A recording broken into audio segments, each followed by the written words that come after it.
All right, everybody, welcome into another edition of the Unreasonable Podcast. Yesterday was Selection Sunday. Today is Monday. That means we have a bracket in front of us for the first time in 2 years.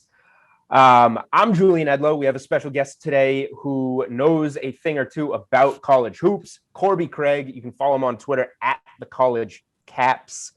And he's the owner of Keep Betting. Corbie, welcome to the podcast, sir. How's it going? This is the best day we could possibly do this. So this is the perfect day. Happy to have you here to go through this whole bracket. We're going to keep things simple for you. We want you to do well in March Madness with whatever it is that you are doing in March Madness. Brackets, betting first round matchups, keeping an eye towards the futures market.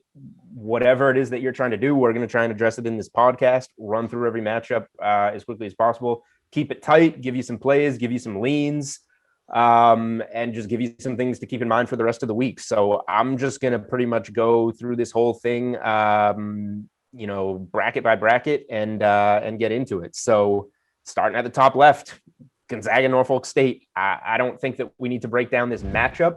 But the only thing that I will say is, so I have some Zags plus 1,000 from before the season that I'm feeling good about. I felt better about it. You know, if there's a thing that you don't like about Gonzaga, it's the same thing every year. They just beat the pulp out of everybody in conference play. I was happy that they had to get pushed by BYU to get that championship, that conference championship by, a good team. BYU is a 6th seed. But it's not the same as what Illinois did last week, getting road wins at Wisconsin, Michigan, Ohio State, and then winning the Big Ten. They just don't do that. So I was happy to see that Gonzaga had what I think is the easiest path to the Final Four of any team, and I'm confident that they'll be in that situation. So, if you want to do something on DK Sportsbook and bet them to go to the Final Four or whatever, that's something you can do with Gonzaga. Not much else to say about them other than I love the draw for them.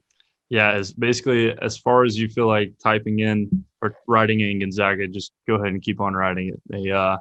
I was listening to Dickie V talk the other day. I don't remember what game it was, and he said that he thinks it's going to be the first time a team goes undefeated and wins it all since I think it was 78. And I couldn't agree more. They're ridiculous. They have arguably the best point guard, shooting guard, and center in the nation. Yes, they don't play anybody, but my gosh, these guys they're something else. It is fun basketball to watch. And if you were a Gonzaga hater, you haven't watched Gonzaga basketball, you are missing out on a lot of fun. So I would agree. Your plus 1,000 is probably a really good bet right now. What are they currently, 200, 250? They're a little over 200. I think they might be somewhere in the middle there. 205. That has come down. Yeah. It was definitely plus 225 or so on Sunday night. So people are reacting to the draw here and getting some money down on them. I think this isn't a first round matchup, but I think if they meet up with Creighton eventually, that'd be a really good matchup. I think that'd be the best game they've had all year. Creighton just has a lot of good athletes, but again, Timmy is, I think, one of the most.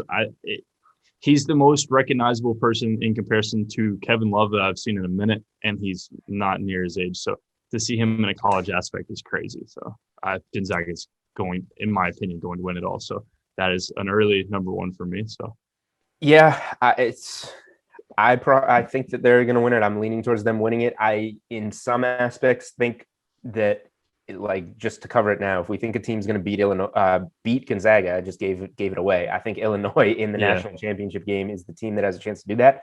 I just hope they're not peaking too early, but we'll get to them because I think they're pretty interesting. All right, 8-9, Oklahoma, Missouri. Who is going to get the right to get whooped in the next round by Gonzaga here? This is a really good game. This is one that I was kind of iffy on, and I was listening to a podcast this morning. I was talking about don't sweat 8-9s too much because usually 8-9s aren't going to beat the one in the next round, so don't put too much weight on this game. It's not a game I would bet on basically ever. But I'd have to go Oklahoma. They're a 2-point favorite, I believe.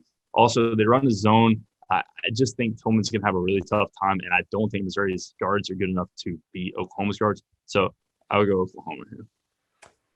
I like the SEC this year. There's been some good stuff in the SEC. Alabama was a team that I had some good odds on to win the SEC that came through, a team that I backed often. But when it comes down to it, The Big 12 is a beast this year. And I think that I'm just not going to overthink this and say, like, you know, if Oklahoma wasn't in the Big 12, maybe they're not an 8 seed. Maybe they're winning another conference and a 5 seed or something. So if I'm getting these coin flip games and there's a Big 12 team involved, that's probably where I'm going to go. So I'm with you here, leaning Oklahoma. Not a bet for me. You just don't need to do that to yourself, but that's who I'll be putting through in brackets. The team that you mentioned can give Gonzaga a good one. An interesting 5-12, I think, with Creighton and UC Santa Barbara. Creighton, you know, what a game in that Big East semifinal against UConn. That was like retro at the Garden, old school Big East type of game. And they come through in the clutch and then just absolutely mopped by Georgetown, stealing a bid there. This is one of those 12s that I could see, but at the same time, if Creighton gets through, maybe they can make some noise because of the potential second round matchup. I might be a little lagged behind you because my internet just went crazy, but answering your Creighton thing. Yeah, I think that a lot of people have said that Creighton versus Santa Barbara is going to be a good spot for an upset. Santa Barbara is a really good team, but I just don't see it. Creighton, Zagorowski will be the best player on the floor. They'll probably have the best 3 players on the floor. Creighton's a really good basketball team off of a game that they got smacked around. I just don't see this being the spot for an upset. There are a lot of spots in this bracket that have upset potential, but this is just not one of them for me. I think they were a 6.5 favorite. And so this isn't a spot where I see an upset. I'm going to take Creighton in the next round and probably Creighton to play Gonzaga. Yeah, it makes sense because of the next game that we'll cover with Virginia and Ohio. Obviously, Virginia has some COVID concerns. We don't even know who's necessarily gonna play in that game. But really, I mean, really quickly on the Creighton side. So I think that this one opened around 8, if I'm not mistaken. Now it's down to 6.5. So UC Santa Barbara took some money as a popular 12. Do you now see any value potentially on Creighton with that number shrinking? Yeah, so I was looking into Creighton. I considered taking it. I think there's a lot better games on the board. I don't think that Creighton is a bad bet by any means. I think it's always fun to back a team that has the 2 best players on the floor. Especially, I don't know if you've kept up with Zagorowski very often. He really hasn't had a year that I thought he was going to have. He is a very talented basketball player. Last year, he was one of my favorite players to watch. This year, he really hasn't shown that, Zagorowski, but there's no better time to do it than now. There's not a better team to do it against than the popular 12 seed. Also, we'll talk about it in a minute. In the Villanova game, Villanova versus Winthrop, I just think it's a really interesting to watch the teams that get dropped like that. So Creighton opened up at 8, they're at 6.5. If they hit 6, that's 2 points from the open. I would have to imagine that there's value to bet on Creighton. And I was actually looking into a Creighton Villanova moneyline parlay. I think it was at plus 100, plus 101, something like that. Just fading away from the 2 public favorite dogs to win. I just don't see either of these teams losing. So, right. As of Monday late morning, we're recording. Villanova Creighton money line parlay on DK Sportsbook pays out minus 117. So a little bit juicier now, but we don't know which way that just takes moving another half point for one of those dogs, and it can be right there around even money. All right, so here's where we start getting involved with some of these COVID teams, and it makes it tough. Virginia and Ohio, the 4-13 in the West. Ohio, I believe, opened 10.5 and is down to 8, and is rightfully so taking money. I don't know if I'll bet it at 8. I would have loved the opening number. Do you think Ohio has any potential here outright? Yeah, so I actually can be courted by my father. He asks me every single year, who's my team to make a run? Who is the next Butler? And I said Ohio. And I said it before I saw the bracket. And I really hate that they got matched up with Virginia. I know you're in my Discord. I like Virginia a lot. Like, they're a team that I back a lot. And I don't like them in this matchup. It's going to be a really tough matchup, especially with COVID, all the issues. Virginia just doesn't score a lot of points. Ohio does. I think they're 14th in the nation in points a game, like 80.5 points a game. So would not surprise if Ohio upsets them. 10.5 is a lot of points. Again, Virginia's going to have best players on the floor. Huff is an absolute beast. I don't know if Ohio will be able to stop him. But just from a standpoint of style, this has to be a spot where you have circled in like this might be the upset this year. So Ohio is a tough one for me. Yeah, I'm trying to figure out if I can, just swallow my pride and admit that I didn't get the best number and still just back Ohio here, because I still think they're a good bet at +8. Even if they don't win this game. I think I heard Virginia doesn't get to start practice until Thursday. Their game's Saturday? So yeah, it's definitely suboptimal for Virginia no matter what. So 8 points is a lot. I mean, it would have been a lot nicer to get 10.5, but still, it is a good spot. All right, we probably should have. I probably should have started with the play-in games, but I got excited and just dove right into the bracket. So now I'm looking at USC against the winner of Wichita and Drake. Let's just do it this way. I don't really have any strong takes on the play-in games. I think that Michigan State UCLA is a cool game. I think it's fun that we get a game like that in the play-in round.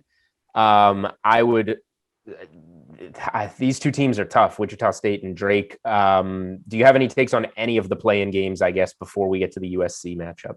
I would say Wichita State takes Drake. I think Drake's lucky to get in the tournament. They had a really good start of the year, and then just injuries is unfortunate. They're lucky to get in. Wichita takes them. Wichita gets knocked out by USC, I believe. Michigan State, UCLA is an interesting one. I like Michigan State. I just like their team. Aaron Henry's notably my favorite player ever. I've said this many times. I just really like the kid. I don't think they win. I think UCLA wins, but I really hope Michigan State wins. I think winner plays BYU. That'd be a really good game. I think UCLA and Michigan State have a really good matchup versus BYU and a potential for an upset, 6-11 upset. But other than that, not really. I think that Wichita takes care of business, and it's not a very fun game to watch. We'll get there, but I would say that the winner of this Michigan State UCLA game has the potential to make a run. Mm-hmm. They would win 2 games by beating BYU. I would say like a real run, but they're going to be meeting most likely Texas in that next round, which in my mind probably ends that run. But we can talk about that. I agree with you. I think Wichita State does win that game. Drake was all year like a team that people were like, come on, they got to let Drake in. They've been so good. And they just kind of like limped to the finish line, like you said. And they're in there. They're getting the respect. But injuries, they're running out of steam. It doesn't feel like they can sustain that success that they had all year, especially going against a really good team. I found it very interesting that Virginia and Kansas are in the same bracket as these two, most notable COVID dropouts of their conference tournaments. I'll say right away, Eastern Washington's like +10, +10.5. I like Eastern Washington with the points in this game. I've been fading Kansas a lot this year. Mm-hmm. Sometimes it works. Sometimes Kansas shows up. I'll take Eastern Washington with the points in this matchup. It's not a bad team to back. I think Kansas has really cleaned it up. I don't have stats in front of me, but I think they've cleaned it up towards the end of the season a lot more than the season would show. McCormick's a really good player.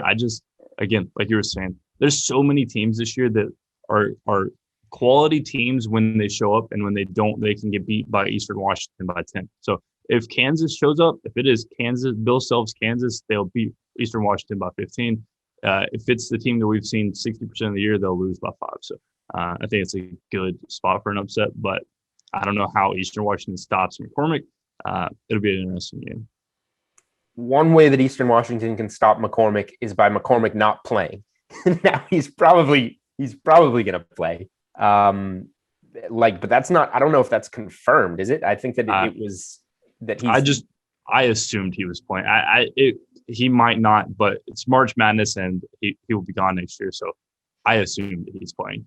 Yeah, I'm not. But I'm certainly not betting Eastern Washington with McCormick not playing as part of the cap there. But you never know what's going to happen this year. All right, we're on to Oregon and VCU. I like Oregon here. I think that you can lay the now 6 points with them. I think that you can use them on the money line if you're going to do a 2-team money line parlay in the first round. VCU's a solid team. I'm a Rhode Island Ram. I watch a lot of A10 basketball.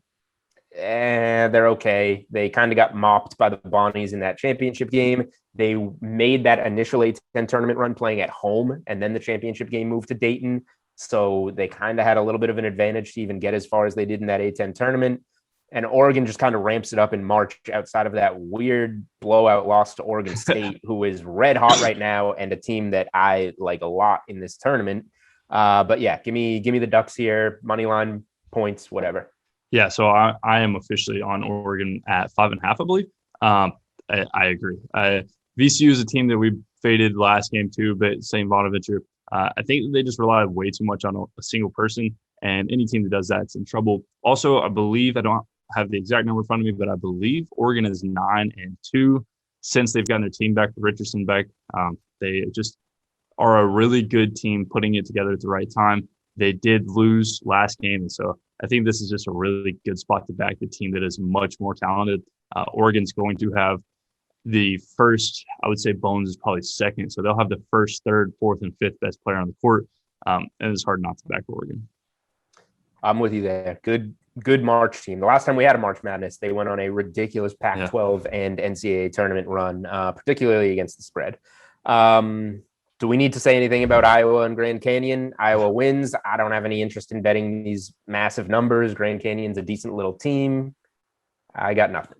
I think I had listed that Iowa's the lowest spread 2 seed. Just an interesting note. They're not going to lose, but they are the lowest spread 2 seed. I believe Alabama's like 17. Iowa's 13.5, something like that.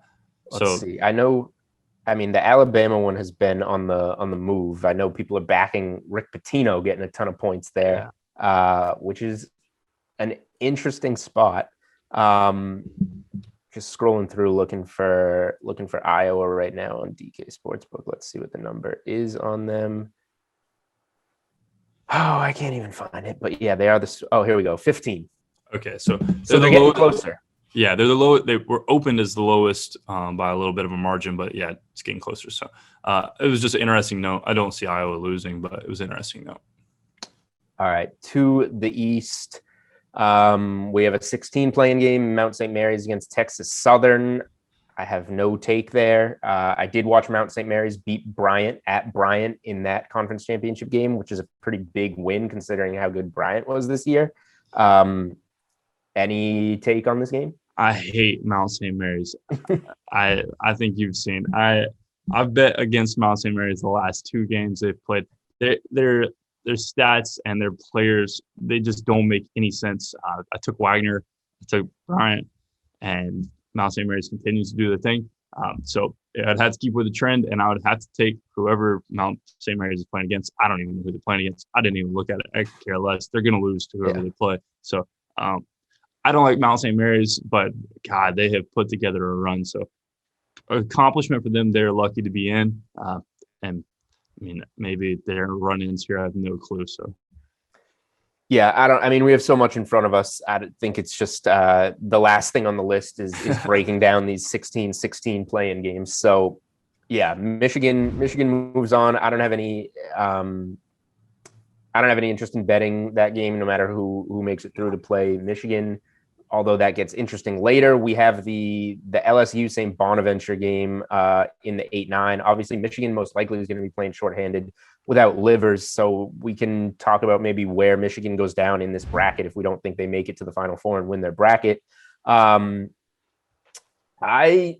Bonaventure is very good. Like you, I backed Saint Bonaventure in that title game against VCU, and I think I backed them 3 times in the A10 tournament, and they obviously came through. LSU, if you watch that SEC championship game on Sunday, LSU can score. They give up points, but they can score. And I don't know how St. Bonaventure is going to handle that. The A10 in me wants to be like, hey, go with the Bonnies. They're sneaking up on teams this year, but I just don't know how they're gonna stop LSU. So I lean to LSU here. Yeah, I'm on LSU. I think that 1.5 is a bit of a ridiculous line. I get it. And Bonaventure has run through people, but LSU will have potentially the best 5 players on the court. Saint Bonaventure doesn't have one person that just stands out to me. They are a really good quality basketball team that beats teams with all 5 players being in double digits. I believe they all 5 starters average double digits. That's how they win games. And to imagine that those 5 players can score double digits on the athleticism of LSU, LSU has a squad. I thought they were going to beat Alabama. I live in Alabama. I'm an Alabama fan. I thought that LSU had us. And so I just cannot back Saint Bonaventure here. I'm not going to argue with that. Colorado and Georgetown in an interesting 5-12. Colorado goes down to the other bid stealer in the Pac-12, Oregon State, and now they play the 12 seed that stole the bid out of the Big East in Georgetown. Colorado's the better team. I think the number's 5 here. Georgetown is on some kind of roll through a depleted Big East, but still the Big East. You got anything here? I need to look into what Georgetown has done to be so successful over the last few weeks. I have no clue. I've been watching and I've been fascinated, but I don't know what makes Georgetown so much better than they were earlier this year. That said, I think that if they played this game today, you have to take Georgetown. But it being a week from now or Friday, Colorado's a better team. I believe in my bracket, I put Georgetown as just like tossing a 5-12 upset. It is a 5-point spread. I think that it's a really good spot to take an upset just because Georgetown has shown 5 games in a row now that, hey, we're ready for March. And so I think it's a good spot to take an upset. Do I think it'll happen? I'm iffy. So I took Georgetown. Again, I see both sides. If somebody told me they took Colorado, I'd be like, good for you. It's not a right or a wrong. So it's a pretty indifferent side for me. Yeah, I don't know how I feel about the Pac-12. I can't figure it out. But like Oregon State is one of my teams that I'm very high on in this tournament as a 12 seed. So maybe I like it. But some of those top end teams, USC, Colorado, I don't know how I feel. I think that this is a good place just in a bracket to take a 5-12, but Georgetown's going to be a popular 12 because they're coming off a conference championship in the Big East. I'd be comfortable laying the points. I haven't played it yet, but if you told me I had to bet the game today, I would take the points with Georgetown. Just feels like the safer side. But that's one, like you said, maybe later in the week because we have to figure out what's going on with Georgetown. They just got hot out of nowhere, and here we are. And now it's a team that we have to kind of research that we didn't think we would have to research for this tournament. Yeah, they're a super scrappy team. They get after it. They're a lot like Georgia Tech.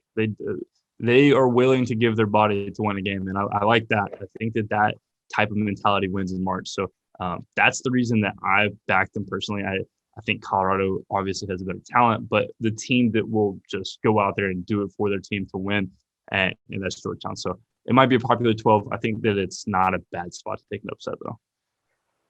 All right, Florida State and UNC Greensboro. Florida State obviously had a 9-point lead mid-second half against Georgia Tech. And like you said, Georgia Tech's scrappy team wanted it more, that ACC title. Florida didn't really need it. Not that Georgetown needed it. They worked their way into the field for sure, but they clearly wanted it more.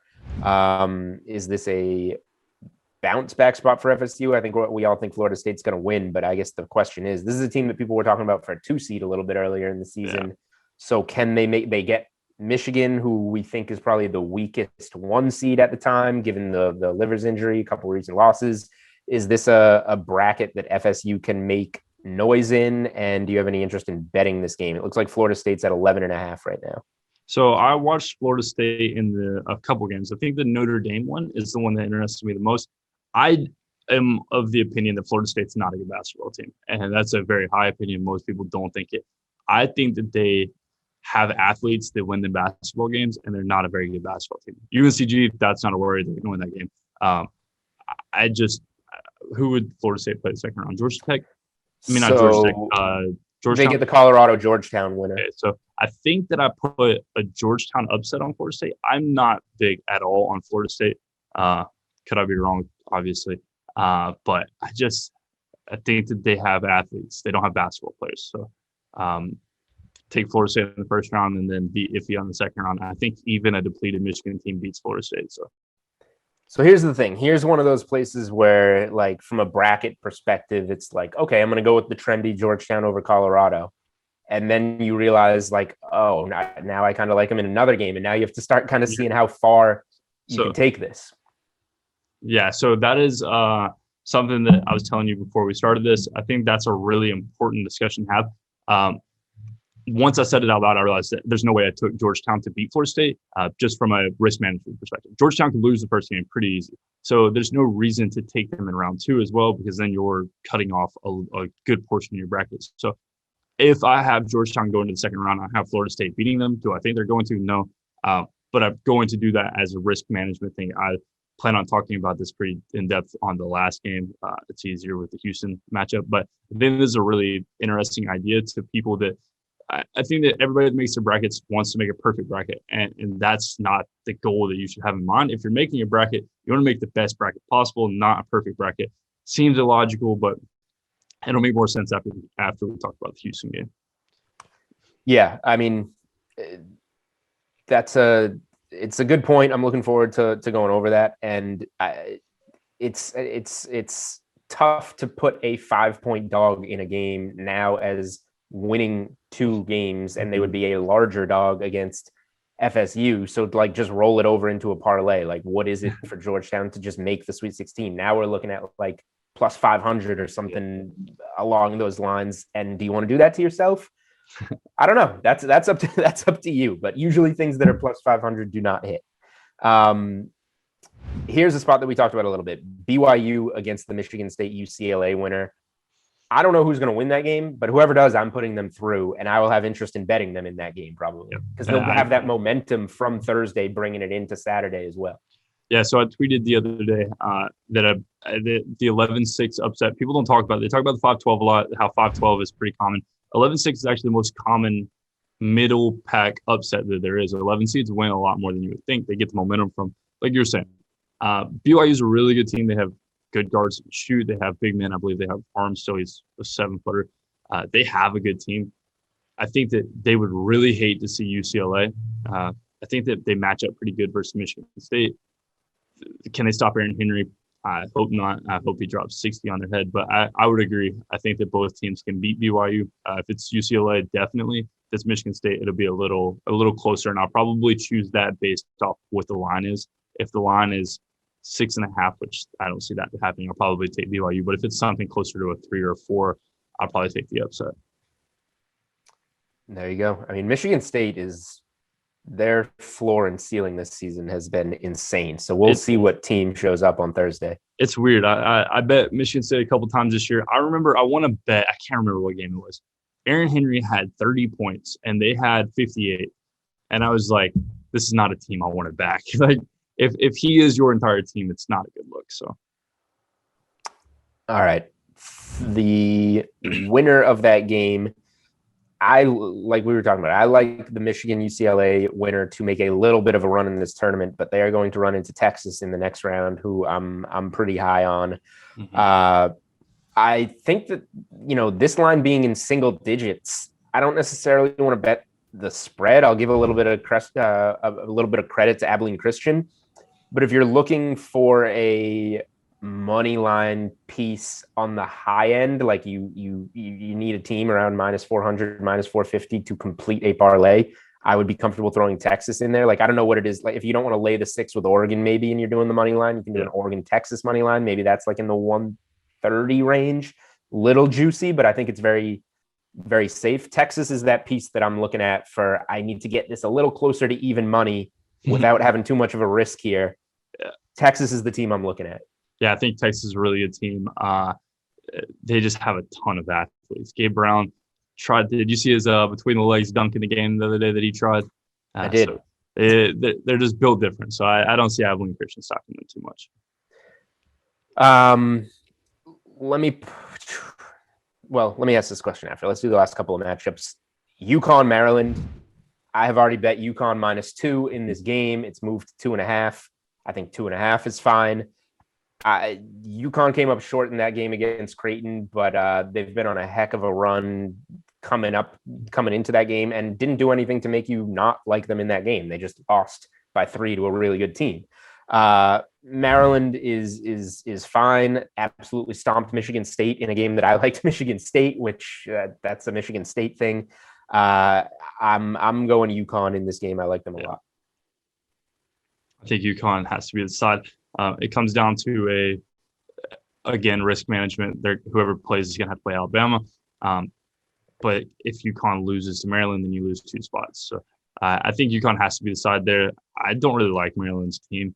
And UConn's kind of looked down upon as they've had injuries, but now they're getting healthy, going on a run, and they have to be the team here. Especially when those injuries are book night, not being because that just changes everything. That's their whole team. So right. So you mentioned the last game, Alabama and Iona. I think we're all putting Alabama through, but Rick Pitino, 15 seed, 16-point dog in the tournament.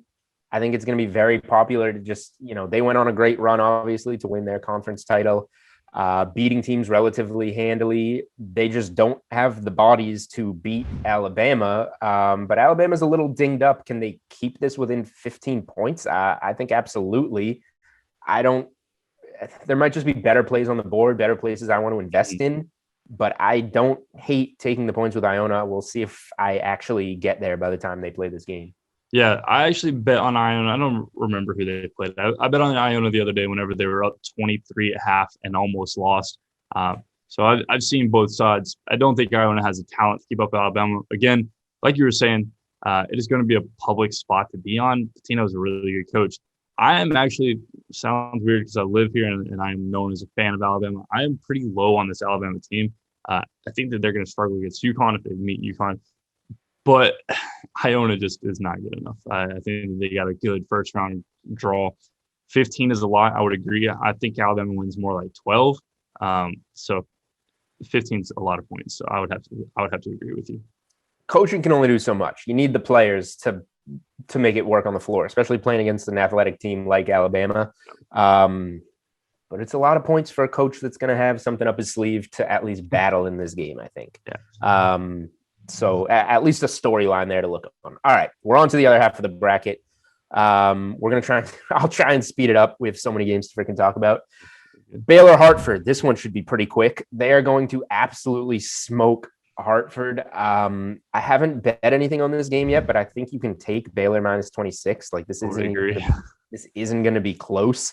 My only question is it a better bet to look at like Baylor first half minus 13 just to avoid whatever? It's a 29-point game with 2 minutes left and they win by 25. Like, I think it'll probably be more like 35 or 40, but the first half might just be safer to say, you know what, they're going to be up 20 at halftime. The first half play is the way to go here. Yeah, I've been all over Baylor first half team total. I would agree. I think team total, I saw somebody say it was 40.5 and they averaged like 37. So 40.5 is, against Hartford. Yeah, I would imagine that they get there. Yeah. Okay. Interesting 8-9. I backed UNC -2. That is one of 3 bets that I've made. The first one being UConn at the same number. I like North Carolina in this team. I'm not high on Wisconsin. One of my bets in the DK Sportsbook Selection Sunday tab, you could bet on seeding. Wisconsin was set at 6.5. Oh, no. So I put out the over 6.5 bet. They get seeded at 9. That was a cakewalk of a winner. And now they get matched up with a UNC team that I think just has a way higher ceiling and much more capable athletes to play, especially in this kind of tournament. It sounds like you are siding with me here. Yeah, North Carolina has a lot of bigs. I bet on them versus Virginia Tech and watched that game. I really was unimpressed by North Carolina in general. They just didn't look like a good basketball team. And even when they were bad, their bigs are able to beat Virginia Tech by 10. So North Carolina's a really good team. They don't have guards. If Wisconsin's hitting threes, they win, but that is on a neutral court, that's a big ask. And so I don't see anybody stopping North Carolina's bigs. Yeah, I think that line's too short. I am on the Tar Heels already. So the question becomes, UNC was a team. You're not going to call UNC a Cinderella ever, but they're low seed than we're used to seeing here. They were a team that I said, hey, they can make an Elite 8 run in this tournament. But to do so, they're now going to have to beat Baylor in the second game, which is a tall order. So the question is there any chance that Baylor is not coming out of this bracket? No. All right. I like Baylor's team. I am a very big I think that Maceo Teague might be one of the most underrated players I've seen in a very long time. Jared Butler gets all the praise and love for that team, but Maceo Teague is an absolute dog.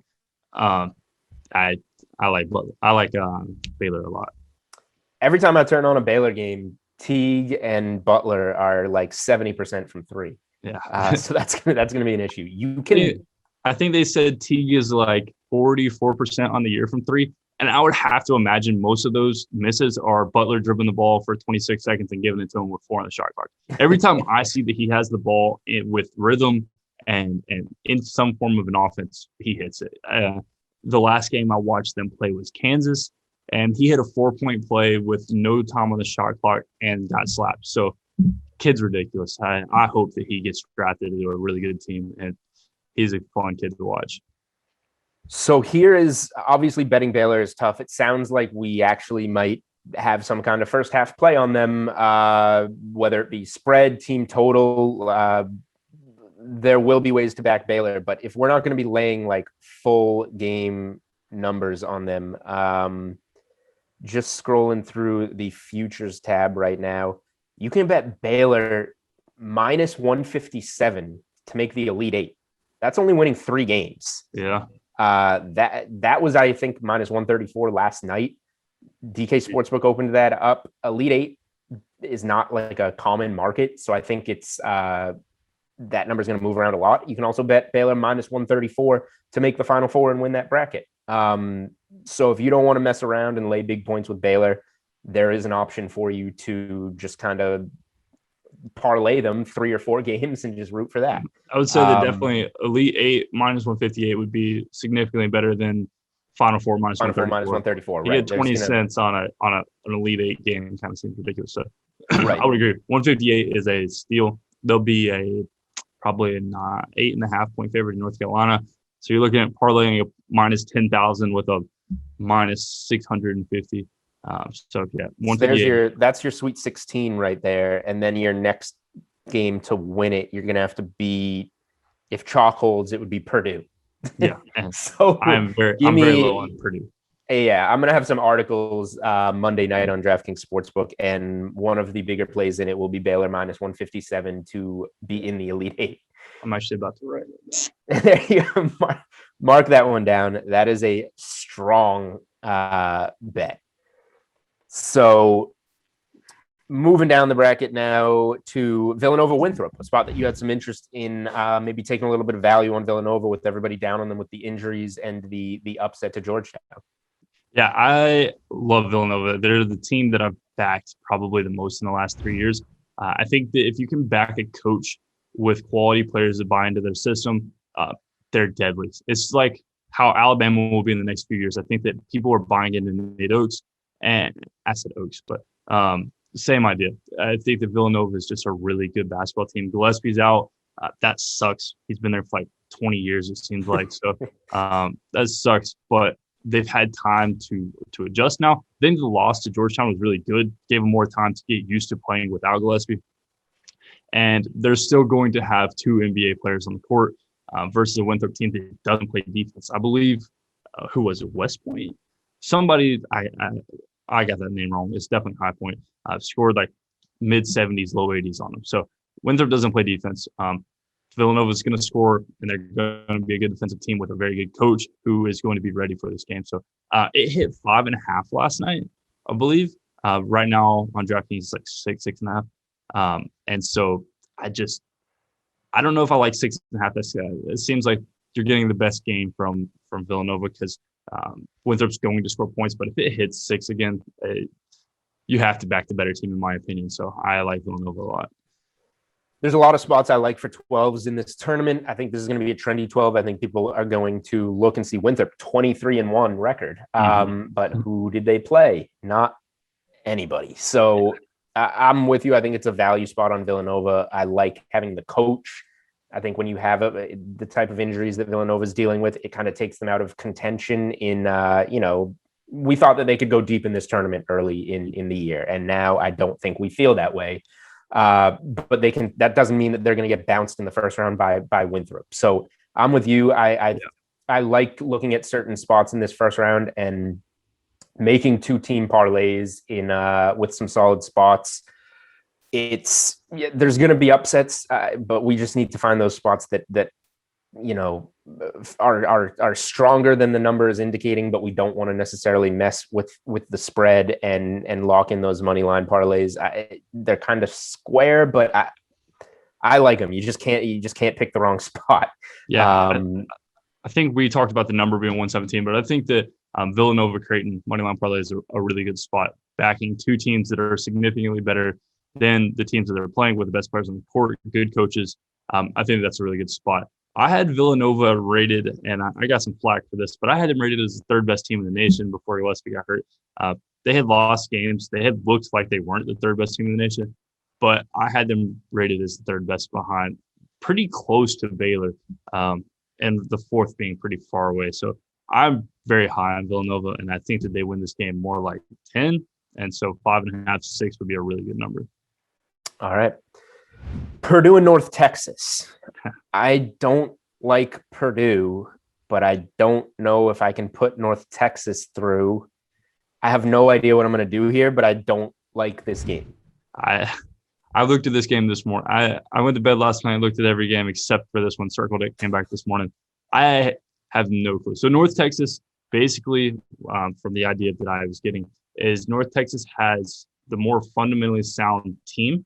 I think that Purdue has the big men, and I don't see that North Texas having the talent to stop them. I think this is going to be a really good game. But who's going to stop Williams? I had no clue, and so I took Purdue. I hated it.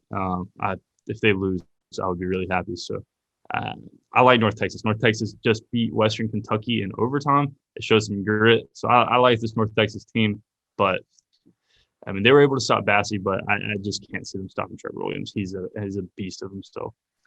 So that's what I was going to say. Western Kentucky is a good team. I backed them. I think you were on them. You were on them as well. Who did they sneak by? UAB.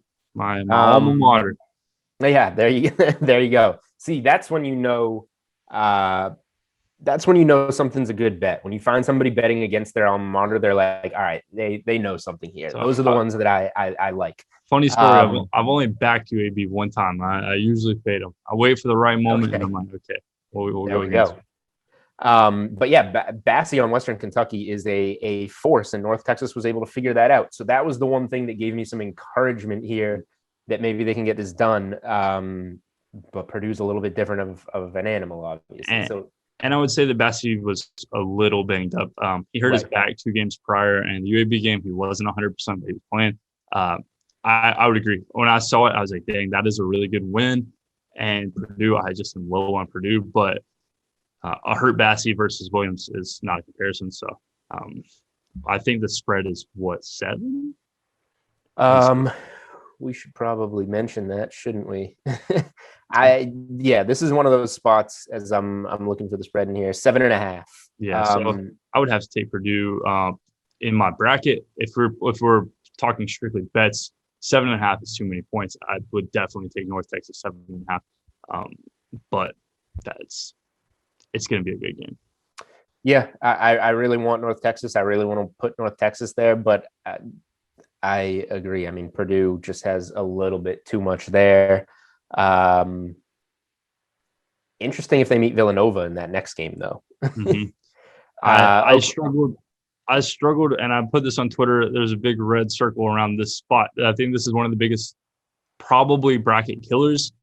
Because if Villanova does lose, I don't think that you can logically take Villanova to beat Purdue, because they could lose to Winthrop without players.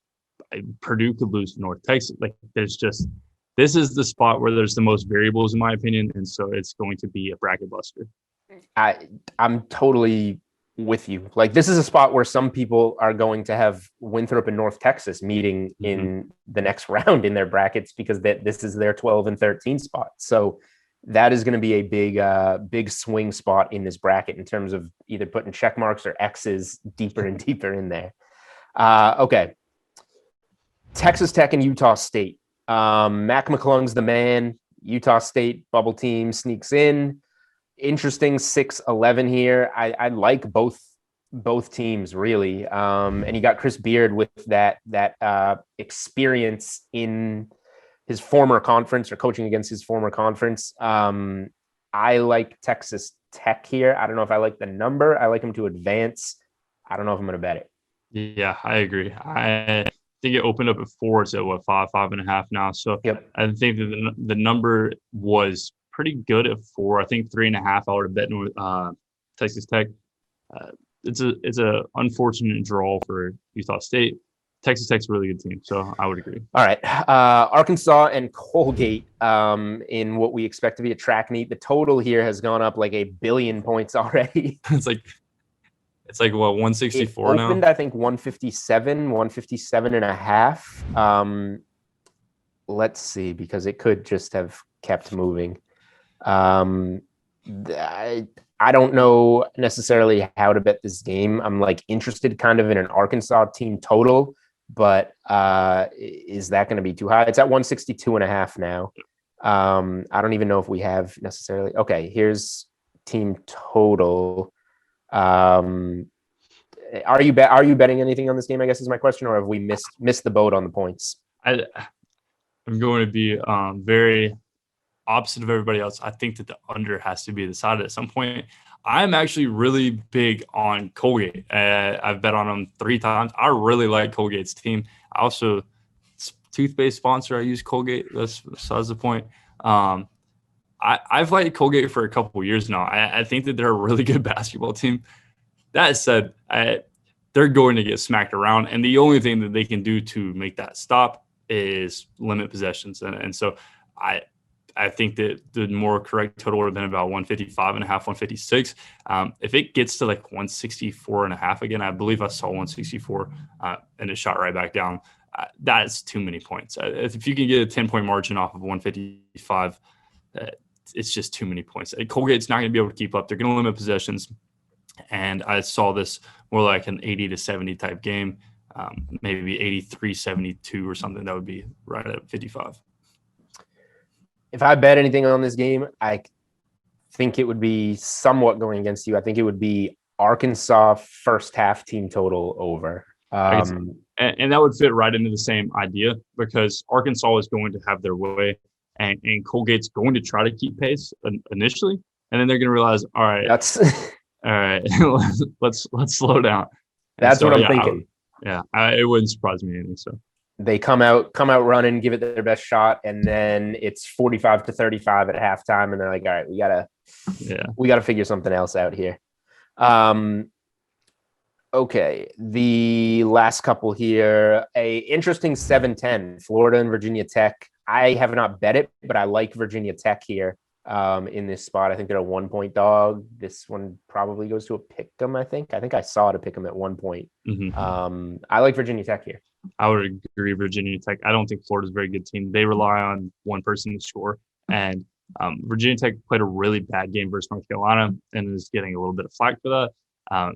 I had North Carolina, so I was very grateful for it, but they just played a bad game. They aren't a bad team, so I would agree. Ohio State and Oral Roberts. Do we need to say anything here? I assume we like Ohio State to beat Virginia Tech in the next round. Any thoughts to help people here? Not really. I got nothing. I think Ohio State cruise is pretty easy. They got a really lucky draw. I think Ohio State looks good. I do think Ohio State. You can keep this in or not. I don't care. I don't know about their injuries. Wasn't Young out for the Michigan game? Young missed the last couple of games with a concussion. He got hurt during that Purdue overtime win with the big comeback. I didn't. So he could be banged up.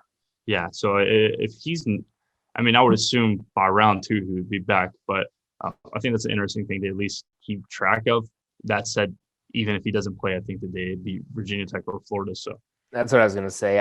I think he's going to be back, but if he's not, they can probably win those 2 games without him, and then he's there. So I don't think that'll come into play, but something to monitor. Yeah. All right, last bracket to rip through.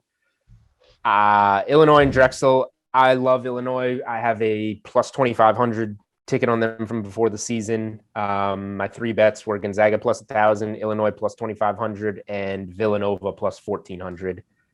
Felt good about them. Villanova, we got a little screwed over on. The other 2 are very much live and on opposite sides of the bracket, which I love. I was about to say, where's Villanova at? Where are they at on the bracket? You mean you might have 3 good spots. Future odds, they are. No, I'm saying where are they at on the bracket? Like they won't play Gonzaga, will they? Oh no, they're in Baylor's. Okay, so yeah, they'll have to play Baylor. Yeah, they're. I mean, Villanova's screwed, but yeah. Let's see where. I mean, to win it all, they're plus 4,000 to win it all. So, still, you got 2 out of the 3 in a really good spot. So I'm happy with those 2. So here's my question. I don't think we need to really. Illinois has as impressive a week, I think, of maybe anyone in college basketball this season when they got the road wins at Wisconsin, Michigan, Ohio State in 1 week. A couple of them without Donsumu. They're nasty. Do you have anything to say about them in this bracket? I think that you are leaning Baylor over Illinois in a Final Four game.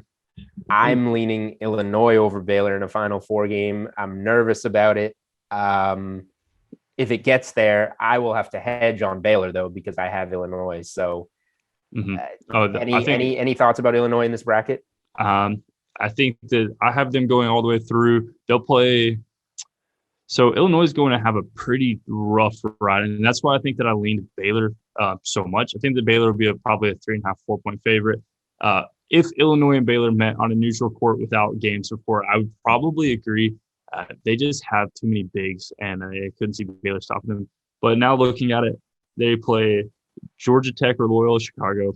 They'll play Tennessee or Oklahoma State or Oregon State, and then West Virginia. So they have a ride, and so they're going to be banged up. And maybe this is enough to give them momentum to go into the Baylor game hot, beating up on teams. But Baylor plays absolutely nobody, and they get practice for 4 games, and Illinois gets pounded around for 4 games. I would have to lean Baylor in the Final Four. Baylor literally is going to play North Carolina, Purdue, and then a good game versus Ohio State. So, I think the Illinois has a tough ride, and that's the biggest problem for them. But as a team, I would agree they're such a good basketball team. They've been on a heck of a run. Oklahoma State is a tough 4 in there. And then if they get through there, like the Elite 8 game would be a Houston, West Virginia. West Virginia's tough. The hardest game there, I think, is Oklahoma State in that 1-4 in my mind. So here's a really good game. I don't necessarily have a side here, although I lean Georgia Tech. Tech, Loyola Chicago, ACC champ against a team that nobody knows about that's really good, I feel like, or at least casual fans don't know about that's really good. Pretty good 8-9. Yeah, so I think that Loyola Chicago has this weird effect about them. I've watched them a couple of times this year, but I think they have this weird effect about them that is the wannabe Cinderella. People love to have this idea that this team with this strange name that we've never heard of is randomly super good at basketball and going Sister Jean. And though, don't get me wrong, they're good. Ken Pom has them as 8th in the nation, and I don't understand. So if you look at their wins, they're 4-4 against teams inside the top 100. 3 of those were versus Drake, which didn't have their best player at the time. So put as much salt as you want on the win. They have, I believe. So I actually backed Georgia Tech -1 plus like 130. 123, I think. And so Georgia Tech money line is the side for me here. I think that they have a way better than 50% shot to win this game. I think it's more like 55, 56. So I would like it to like 125. I think that Georgia Tech has to be the favorite here. Looking at points above a replacement, so pretty common metric in baseball, but not really in basketball. Georgia Tech has way better players. Wright is a good player, Alvarado, and I believe there's 3 players that all are over a 4 in points above replacement, and Loyola Chicago doesn't have a single one. So I think there's just too many people that can hurt. And though Loyola Chicago is quote unquote a really good defense, and I heard somebody say the best defense in the nation this morning, which I laughed whenever they said that. They defense who they've been playing against, and Georgia Tech is like a team that I was talking about earlier. I can't remember the team that I referenced. Georgetown. They're similar to Georgetown in Alvarado would break his ankle and get back on the court to pass the ball to his teammates. They are a mindset that is like that, and they have a coach that pushes their team with his big old mask on to get the job done. So I lean Georgia Tech very heavily. I have a play on Georgia Tech plus 123. All right, you might be pushing me in on that one. That was where I was feeling good anyway, but you might have gotten me in on that one. This one, Tennessee, Oregon State, the 5-12 spot. I've been riding a lot of Oregon State lately. I can't believe how large of underdogs they open game after game. The only spot I didn't back them was against Oregon because I like Oregon so much, and I am very regretful of that. This one opened 9. It's at 7.5. I'm not a big Tennessee fan at all. I think they lack a go-to scorer. I think they can really get stuck in the mud in some of these games. Just something about them. I'm not even giving you any numbers, metrics, anything. I just don't like them as a tournament team. Eye test. People use the eye test. They don't pass my eye test. What would blow your mind about Tennessee? I actually bet Alabama the other day versus Tennessee. Tennessee does not at all pass the eye test, but they pass the numbers test. And it's something that I explained in my write-up. Their numbers look really good. They have a lot of players that are above the national average in points above replacement. They score a lot of points a game. They have a really good defense.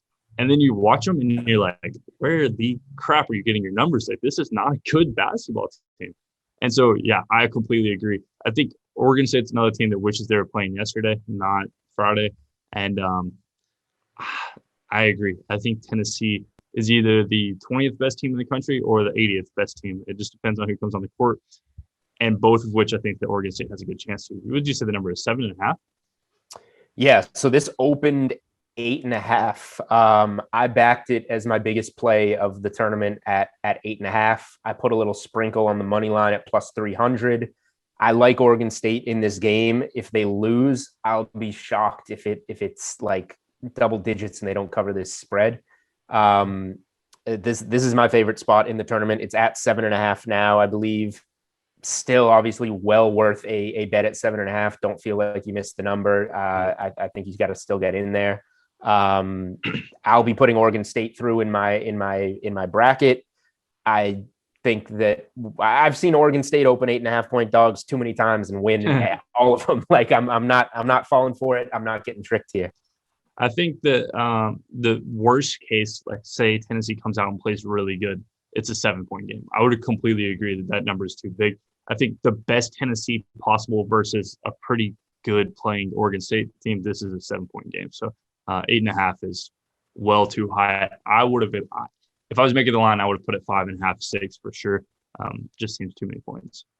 Yeah, this has to be a perfect storm to kind of just go wrong and have Oregon State get blown out of this one. Oklahoma State Liberty. Oklahoma State at one point had the 4th or was tied for the 5th highest odds to win it all on DK Sportsbook. They have since come down. I think having that early draw against Illinois plays a role in it. This team was on a heck of a run prior to losing to Texas. They're obviously, I would think, going to beat Liberty. I would put them all the way through to that Illinois game, and then Illinois is just too good. Otherwise, Oklahoma State would be a 4 seed I could see trying to put deep in this tournament.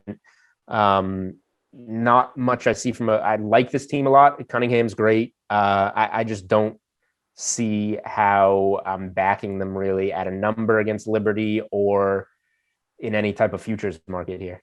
Yeah, I think the only way that I was looking at it is a moneyline parlay, using them like how you were saying, Texas.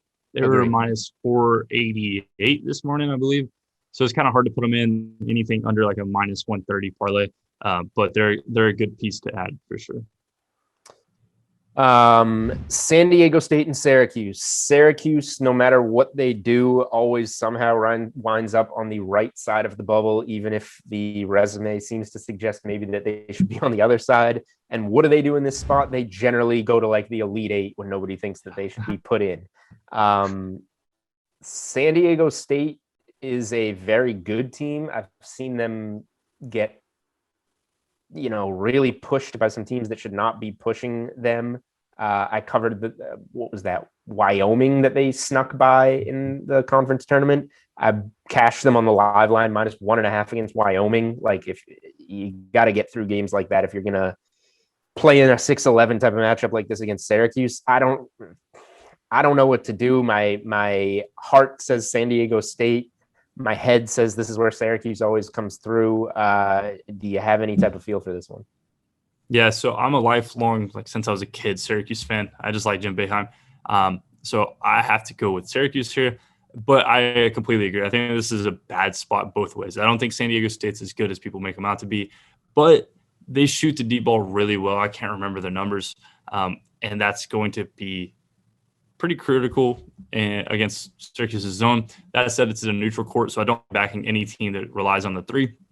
Buddy Boeheim has been absolutely on fire as of late. I think he had 30 versus Virginia. So if Boeheim Dolage is going off, then they're going to be able to score points. And can San Diego State hit threes? And I think anytime you can gamble on a team shooting threes to win a game in a neutral court, you're probably going to be more successful than not. So I'd have to go Syracuse here. I believe they're a 2.5 point dog. So I'd have to go Syracuse. Yeah. Last I saw it was 2.5 and growing towards 3. Mm-hmm. So the San Diego State money is coming in. Okay, West Virginia Morehead State, another one kind of like Oklahoma State. I don't have a play here, but I think the draw is very nice for West Virginia, who's a team that I wasn't necessarily that high on coming into this tournament. They're very good, but like I said, I think the Big 12 is going to impress in this tournament. So they got Morehead State, they get the San Diego State Syracuse winner in the next round, and then they're probably going to wind up with Houston, which I think could be Houston. I don't think like Clemson or Rutgers is going to get that deep. So I think that West Virginia is going to be that Elite Eight team that sees Illinois on the other side.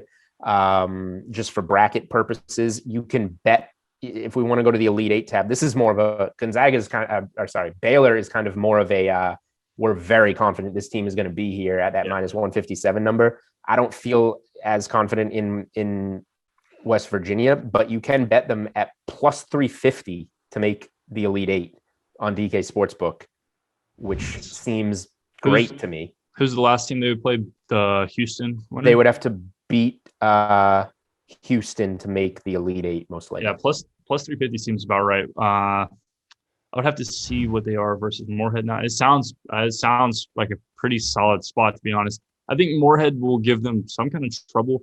Not enough. I think that Morehead plus points is probably decent. They're a good basketball team. They beat Belmont, I believe. They're a good team. So they beat Morehead in a struggle. Then they play, who did you say? They would play the San Diego State Syracuse winner. Okay, and they take either of those. They have the better guards. They have the better team. So now you got them plus. Now you got them plus 350 in that game to beat a Houston, Rutgers, or Clemson team. So yeah, I think 350 is a really good spot. I would say it probably, if I had to put a number on it, would have said it. If you would have said 220, I would have been like, yeah, that seems about right. But 350 seems like pretty generous spot. I love it. I love this Elite Eight tab. three game money line parlays on your same team, basically. I'm gonna have to go look into them whenever we get off for sure. Yeah, get them quick. They're gonna move. Clemson, Rutgers. I don't know. These teams are like spiraling. Rutgers was so good at one point in time. Clemson got off to a hot start. I'm not going to bet it. I have no confidence in who's going to win it, but whoever does is going to lose to Houston in the next round. Yeah, so this is where this is where my entire bracket is. Do you want to be logical or do you want to trust yourself? For me, at least, I actually have Rutgers to win it all plus 17,000. Took it quite a number. Yeah, it's like 8,000 now, so cool 17,000. But Clemson is probably the worst 7 seed I've seen in a very long time. They should not be a 7 seed. If you flip these two around, I still think it would make more sense. I think if Rutgers was a 7, even though they don't deserve it, you would see the talent on their team and be like, okay, maybe we give them a 7. They have, and this is where a team that can beat anybody. I think that Rutgers would match up well versus Gonzaga, but they just, time and time again, they just do not play good. It's like in college football, I bet on an X team. It has all the players and just don't show up, and that's where you find value. And that's what this Rutgers team is. They have Geo Baker, Johnson. They have the players. Ron Harper. They have the players, and they just don't. They score like 65 points a game, and so I'm going to take them over Clemson. I'm not going to bet on it, but they're a 10 seed that's a favorite currently. I think they're 1.5. That seems a little sus, so I think you have to lean towards Rutgers. And then it comes down to Rutgers versus Houston, and this is where I am in a pickle. I think Houston's bad, and I think the Rutgers can beat them, but do I want to take that risk because they are playing Clemson first? I probably won't. I'll probably have Houston in my bracket, but I think Rutgers makes it to the Sweet 16, and I hedge out of them. So if that's the case, then I need to bet on West Virginia so that I can have a double hedge. But that's a whole different story. So I think that Rutgers beats Clemson. I really like Rutgers. I hope that somehow they find out how to score 70 points in a game so that they can start winning some games and I can win my plus 17,000 because that'd be really cool. But I don't see that happening. I mean, that just makes West Virginia, that Elite Eight number look even better, and potentially even set you up to already be like pre-hedged if Rutgers winds up coming through at a way better number. Yeah, that's my thought. So yeah, that just leaves us with Houston, Cleveland State. Houston's a 20-point favorite. Houston's going to win, but Houston is one of those 2 seeds that, yeah, I can see them getting knocked early if they get to West Virginia. I like West Virginia.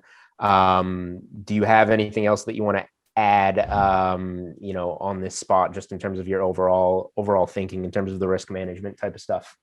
Yeah. So in that matchup, first off, I just hate that it's Cleveland State. Imagine if that was Wright State. If that game is Wright State's a 15 seed that beats a 2 seed, in my opinion. I think the Wright State beats Houston by 6. But Wright State had a bad conference tournament, and they did not get in, which is quite unfortunate. I actually haven't looked where Wright State's playing.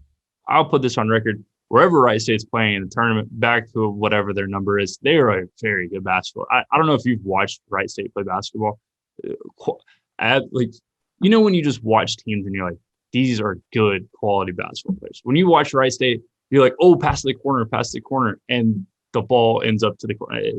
It's like they're watching the game from film rooms and making the right plays.